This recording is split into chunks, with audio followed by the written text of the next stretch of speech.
please welcome to the stage Reid Hoffman and David Z from Greylock. They will be interviewed by Michael Arrington.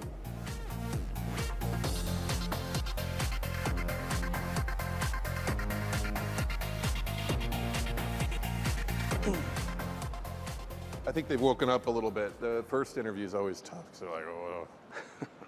So we don't have to be as ridiculous. Okay, so before we start, you guys have agreed to help me with something that I'm very excited about. So as absolutely none of you know, my mother's birthday is today.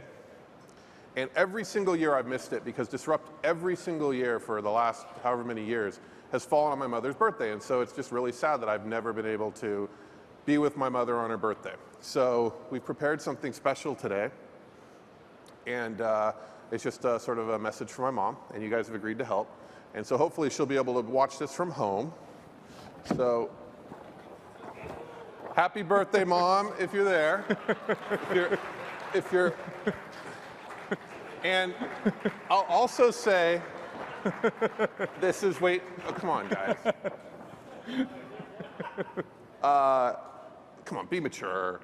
I'll also say that this is in the new Yahoo logo font. And so I really wish that Marissa was being interviewed today because I would have asked her to help me, but it's tomorrow. So anyway, happy birthday, Mom. I love you. Okay, thanks. All right. Thank you. Thanks for doing that, guys. Of course. I told you I was way too scared to ask Doug Leone to do that earlier. He would have done it, I'm sure, but I'm scared of that guy. So, is the news up yet? I don't know. I think we're. You guys have big news. Sure. Yeah? Yes. Yes. Tell us the news. David? Well, we just announced the closing of our 14th fund. It's a $1 billion fund. It'll be the first full run of a fund when we've had the headquarters and focus all out here on the West Coast. And we now have 6 consumer partners with the announcement of Josh Ellman and Simon Rothman. And we have 4 partners on the enterprise side. So I feel like we're real. Hey, is the audio okay? I'm having a little trouble hearing. You guys can all hear him fine? Yeah? It's good? No. So they didn't hear you. Plus, come on. You just raised $1 billion. Like, and like, yeah. So tell us again, but like, do it like you did it in the office when you guys were like, yeah, $1 billion. We raised a big fund. We've been very lucky to work with incredible You raised entrepreneurs. $1 billion. We should have you come by. That'd be useful. Yeah, he's good. Yeah, I could come in and just be the billion, $1 billion in You're the raising background. fund too, I see. But your last fund was also $1 billion, so really there's no growth here at all. So Yeah, it's a flat life. In fact, with inflation, we're actually down, I think, technically. Inflation adjusted. It's true. I was asking you backstage, like, what did you spend? Because Fund 13 was after Reid joined. It's sort of before Reid and after Reid, I assume, at the fund, right? And so that was in 2009. So I said, what did you spend the $1 billion on? You said, actually, you don't necessarily spend the whole fund. You cap it when you're done, and you did that with. So why do you do that, and how does it work? You know, we are lucky to have a close relationship with our LPs since we've coming up on our 50th year for a really long while. Yeah. So we've had the same LPs with us again, in and year out. We also do our fund as a budget, so against the fee versus assets under management, and so we end up being have a very long-standing, positively aligned relationship with our LPs. That allows us to really raise our funds on a time basis. So we'll raise our fund. We'll start a new fund basically every 4 years if you go look at the math. Yeah. And we just start the fund and look at the rate that's been going on, which is the sense of the rate of the market investment, and we'll cap it. So we've had funds that last fund actually we upsized from about 600 million to $1 billion in about a week. The fund that we had 2 ago, we took from $1 billion actually to 500 million. I'm still having a little trouble with your audio. Can you guys hear? Raise your hand if you're having trouble hearing, David. Is it better out there? I guess it's better out there. Not that much better, I guess. It might just be up here. Fix that. Yeah. So how much of Fund 13 did you actually spend, or have you spent so far? About half. That's Okay. usually where we'll cap it. So if the number that you say the fund is bullshit, and it's really just the number you spend. You always have to say that word on stage. Why not? Yeah, I know. I'm sorry. But why not say we just raised a $150 billion venture fund when it doesn't really matter, right? Because you're going to spend whatever. Well, these are the capital commitments that with our LPs, and we could spend up to $1 billion if you wanted to. if we feel the investments are right. I mean, Okay. it's up to us to be good custodians and only to invest when the investments are, prospective and Are great you guys investments. good custodians? We hope so. Now, this was announced. You announced right now, so that's Yes. a big deal. But Yep. Reid, you guys being LinkedIn, Yep. your other life, raised 1 billion dollars last week for acquisitions. 1.3 billion. 1.3 billion last week for Yep. acquisition to buy other companies, basically. Well, to any purpose which can include acquisition. What other purpose is there for 1.3 billion dollars? Right? It's like You see how it plays. solid gold toilets in the bathroom. Well, maybe solid gold toilets for Stock business. buyback, right? Could be a stock. Oh, you have to register for that separately. If I am generally speaking, I think that's a tool to only be used very rarely. But Stock buyback. yeah, and you have to register and so forth. But there's no plan for that at LinkedIn. Okay. All right. So, but 2.3 billion dollars in like a week. How does that feel? It's like cool. A little mind blowing. Yeah. Well, he doesn't have to do that for this. I mean, Come on, more. Reid. 1.3 billion dollars. Thank you. I think you could take it on the road. So, what is this? Like a couple years ago, you announced this the angel fund, the discovery Discovery fund, fund. which you thought would be about $20 million, sub fund on the big fund, and you've made a lot of investments and had some really good outcomes. So, is that working out well, and will you continue that with the new fund? It is working out well. We will continue it. We've invested about $20 million. All of our investments are very early stage, kind of very high beta. And so, a few have gone to interesting acquisitions. Most recently was Vicki by Rakuten, Yeah. which is probably one of the largest acquisitions from a Japanese global company. What did Vicki do? Vicki is essentially kind of like an international Hulu, which is, it has a subtitling community, which does deals with video content owners. Oh. And brings the video content to their community. Their community provides professional grade subtitling back to the owners for free, and then revenue share for broadcasting it with global distribution. Okay. All right. Well, that's cool. All right. Any other liquidity events from that fund? Or is it Go Instant from Salesforce, I think Quickie from Yahoo. Yeah. These are all, we always target, even at the Discovery Fund, what could be, industry transforming companies. Yeah.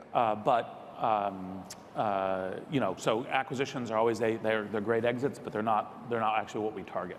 But still, 20 million or so, if you're targeting around the same, you're talking about a few $1 million a year. That's mice nuts compared to $1 billion fund. So is most of your focus going to be on growth, like later stage, big money into vastly overpriced companies? You say it's mice nuts. I mean, we look at the last fund. Our seed and our A investments were 84% of our investments. So by a large amount, we're focused and will continue. 84% by number or dollars? Yeah, by number. Yeah, but dollars?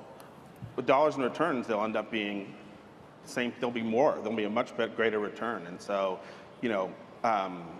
those are the small seeds that you expect a lot of failures, but you got to keep planting them because the ones that are successful are massive, and you were there from the beginning. But you obviously will be putting, hundreds, maybe even $100 million to work in a single deal, 50 million with $1 billion fund if you want to.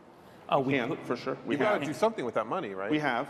Well, and the other thing we've done is, we've been much more focused on being aggressive in supporting on follow-on rounds and even leaning in and leading rounds. Okay. In our successful companies, and that's another thing.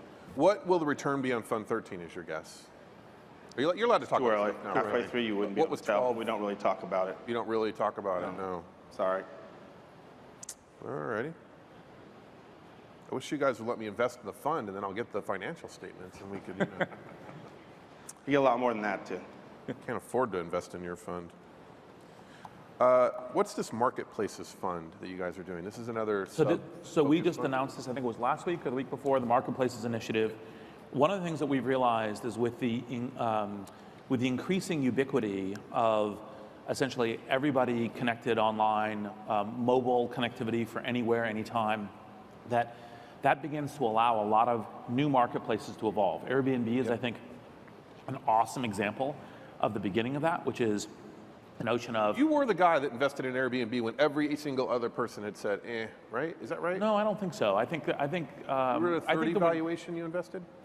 Or 50? It was their very early stage, right? We did a very early stage in Airbnb. Sequoia invested before us. We invested next. Okay. Right. And but it was a recognition. It was very small when we did it, and it was a recognition that that a combination of awesome founders and essentially a marketplace for space is a huge idea, right? And what we think is that there's a set of new coming opportunities for marketplaces because of this increasing ubiquity, where people are getting more comfortable with transacting online, with understanding what marketplaces is, with being able to understand, like, okay, how do I select and who do I transact with and how does a reputation system work and these sorts of things. And so Simon built eBay Autos, which is a huge category. You would be surprised. I think it's something like... This is Simon Rothman. Yeah, Simon Rothman. I mean, now I think they sell a car through mobile every 8 minutes or something like that. I mean, it's some huge number. And this allows a transformation in human experience. And so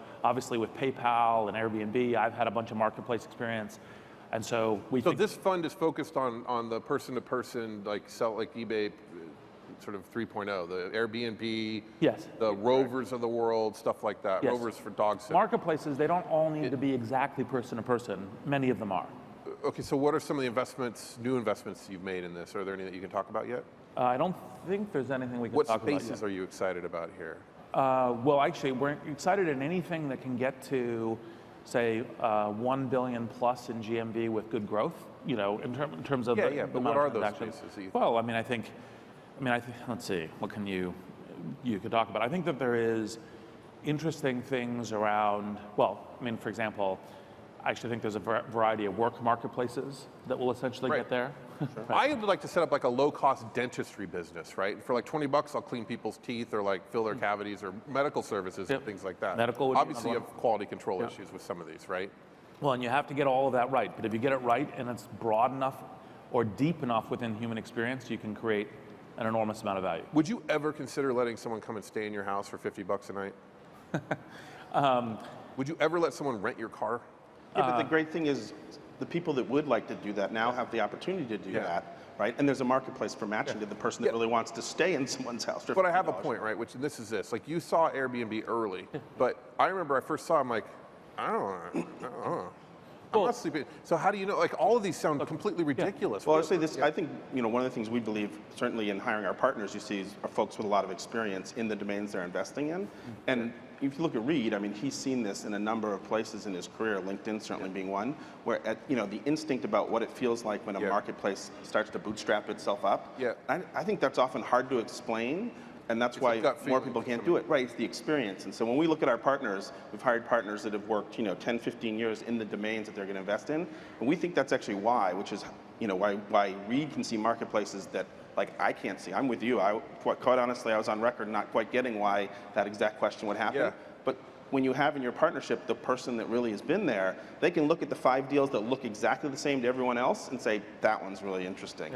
So when you, and let's go into concept a little bit. So for example, I think there's like 1.3 million sellers on eBay. That's not everyone selling on eBay, but with 1.3 million, and now I may get the numbers exactly wrong, I haven't looked at this, but there's a limited number, but that creates massive wealth for them and a lot of valuable opportunity for the tens of millions of people that are buying from them. Yeah, so you're saying eBay's a good business opportunity. Yes, it's a great marketplace. And so you don't need to have everyone saying everyone wants to rent the room for $50. All you need is a subset of the people who want to do that, who are good transactors and so forth, and that can create a massive amount of opportunity for them and also, for example, for travelers. But then there's a company in Seattle, and I don't know their name, and I doubt they're venture funded, but they will rent Welsh Corgis by the hour. So we're getting to the point where it's like... You haven't rented one? I know, I'm thinking about entering the market as a rentor. What would that be called? But it's getting stupid, right? Well, but I think you have to let the market decide. The whole point of a marketplace is you may think that's stupid. I doubt it, but there may be a latent demand for a huge amount of that. To be fair, everybody thinks that's stupid, right? The Welsh Corgi rental. But do you remember that Monopoly game from the first web that had all the, after the crash had happened and it had all the dumb ideas, and they went back and looked at it and realized all those ideas had happened just at a different time? So you're saying we need to give this dog rental... I'm saying the market will figure it out. When you have a marketplace, the people that will appear and match to it, and if there is that much interest, it's great, and if there isn't, which I bet you're right, then it's gone away. I can tell Reid was in the middle of a brilliant thing, right, when we cut him off with the stupid dog thing, because he has that look on his face like, I need to say this brilliant thing. Yeah, go ahead. Well, look, the cost of doing software startups has gone way down. Part of the reason why we have a job is to sort between which of the ones could be huge and which of the ones can't be. you're in this job too. Yeah. Right. So yes, there's a lot of things that aren't ideas that work, aren't ideas that scale.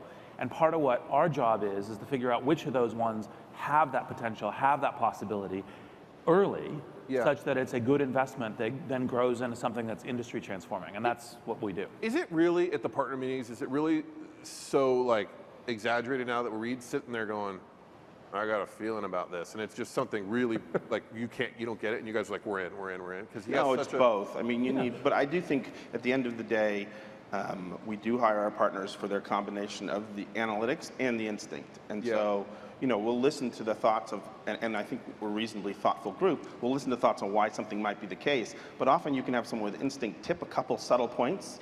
And then you'll go, oh, that's possible too, and that makes sense. See, and I had a debate with SV about this yesterday, Ron Conway and his team, is that it seems to me, like, you talk to VCs and they're like, they give you the reason for investing or not investing in something, and it sounds very intelligent. But I always feel like you could make the same case. Like, it's almost like they decide and then they build the case.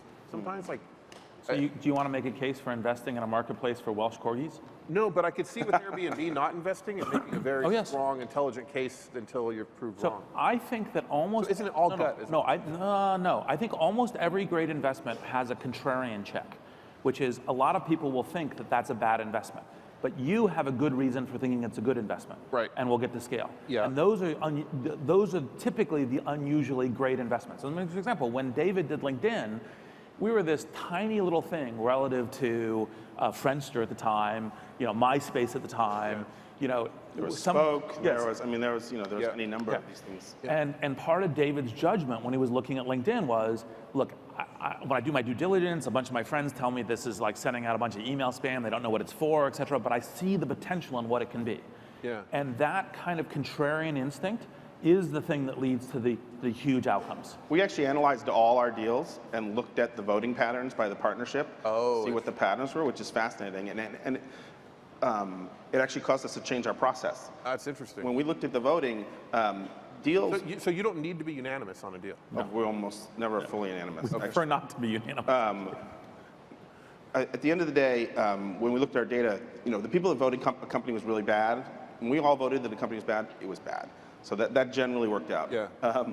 The interesting thing was the next category was when people all loved it, the returns actually turned out to be pretty mediocre. And it's the ones in the middle where there's actually a lot of debate and where it's not completely clear and where we decide often to tip to experience, which we think creates instinct, are the ones in this middle where some people don't really get it because, and when we look back at it, first of all, we concluded, wow, we got to be careful not to quash that kind of conversation. So we actually changed a number of things in our process to make sure that those deals don't get trampled or tipped inappropriately. But the other thing we realized is, we got to embrace that. That's where the huge outcomes are, and we got to figure out how to find the kind of companies that cause that. Because the other ones, actually the ones that everyone agree on, it's probably because it's too easy. Because if we can get all three of us in different domains around the table to agree that this is great, it's probably because it's averaged out. And so we really focus on the outliers. Yeah.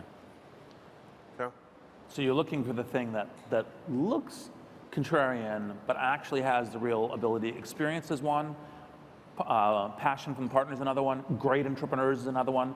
Those are the kinds of variables that tip across that. Okay. Is there anything else you want to talk about with the new fund?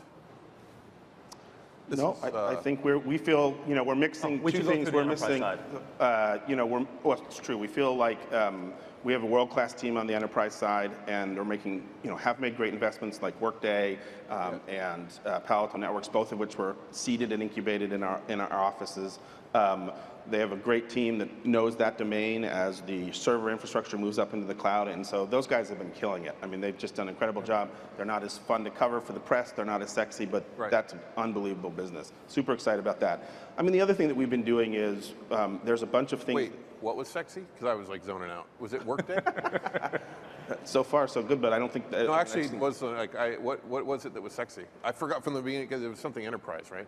Yeah, we're just saying. I just said I'm just kidding. They're really killing it, is what I would say. And I love enterprise. Okay, it's business transformation, and we actually think it's such an important area. This year, we've added two partners. We've added Joseph Antonelli, who's been a founder and a scale executive himself, and and Jerry Chen, who was responsible for building many of the 1.0 products from scale through a huge upswing of VMware. And all, yeah. Right. But transformation of business is very Do you guys really powerful. sit around the office saying things like transformation of business? Of course. What does that mean? Sexy, maybe not, but transformation of business, yes. I don't even understand. I mean, you're saying that like we're helping businesses be more efficient? But we sort of look on both sides, both the consumer and the enterprise, as there's this huge wave that's been created by the final piece of mobility. Yeah. So now you've got these any's all together. You've got anyone can get anything, anywhere, at any time. Right. You're talking about the NSA here. Anyone. At the NSA. The anyone implies that it's not, that things are equalized, and that would not be necessarily equalized at all times. I think the point is all these things have come together, and we think on the consumer side, that means actually now that you get end-to-end services together, the technology can recede back, and users can really engage. If you only 1 second, Mike, on the enterprise side, you had companies, if you were a shoe company, the last 20 years, you had to be an IT company. It's that just meant so boring. We have, so look, some of our, if not all, like our best investments are enterprise, but with Pat and I, my partner, like it'll actually be like, he loves this crap, right? So he gets into these companies and I'll actually say like, I'll agree to invest if we can stop talking about this now. And it's absolutely like great money, but I just. We'll have to consider that process in our process. Yes, it's clear that you're not an enterprise investor in terms of the direction. It's like transformation of business is, for example, the whole cloud transformation allows a much better targeting of the companies being high quality products that people are actually using, that makes them more efficient in what their work does. And the folks like Anil and Benioff who called this early and figured out that actually, in fact, because it was contrarian at the time, people were like, no, enterprises would never allow their data and their servers to be in the cloud. Like, no, it actually creates a much better process with much better work, and that's actually important. Economic prosperity is important. You would agree? Yeah, okay, I'm for that, but Yes. but I can't. I want to talk about something else now. Okay. That's that thing. So we get to invest now. We've worked you over. You capitulated. We can invest in it. So obviously, all of this transformation of business, which you've helped fund, has created a situation which makes a almost near perfect environment for the government to create a completely totalitarian state. They haven't turned evil yet with the data, but they can do anything they want. Are you guys concerned at all about what role you've played in sort of ending civilization as we know it? And do you want to do anything to stop that? I mean, I'm joking a little bit, but I mean, do you guys care? Because I'm not getting anyone to care so far on stage. Look, I think I think one of the good things about living in a democracy is the government's accountable to people. I think one of the problems with the secrecy and the surveillance that's going on is it looks like it has drifted somewhat from that accountability. The degree to which I haven't yet gone into depth myself, you may know this better than I, but it's alarming. Now, the good thing about being in a democracy is that I think it's good that you're raising the debate. I think it's good to say, let's really pay attention to this. This is extremely important. It's good that other folks are doing that as well. And it's actually been on my list for about a month now to go and dig into understanding this better because, I mean, like, for example, we don't have any of these touch points at LinkedIn, your natural follow-up question. We haven't had any touch points with the NSA or PRISM or anything else. So for me, I have to go research in order to figure this out. Do you have a direct server access for the NSA, No. NSA at LinkedIn? Do you have NSA employees hanging around at LinkedIn? No, at least certainly not that we know of. And I believe, actually, generally speaking, in terms of U.S. law, I believe it's a massive, it's like a federal penalty with massive jail time to not identify yourself as an intelligence agency and be working at any U.S. institution. Are there people, like does Jeff Weiner, the CEO, does he actually know?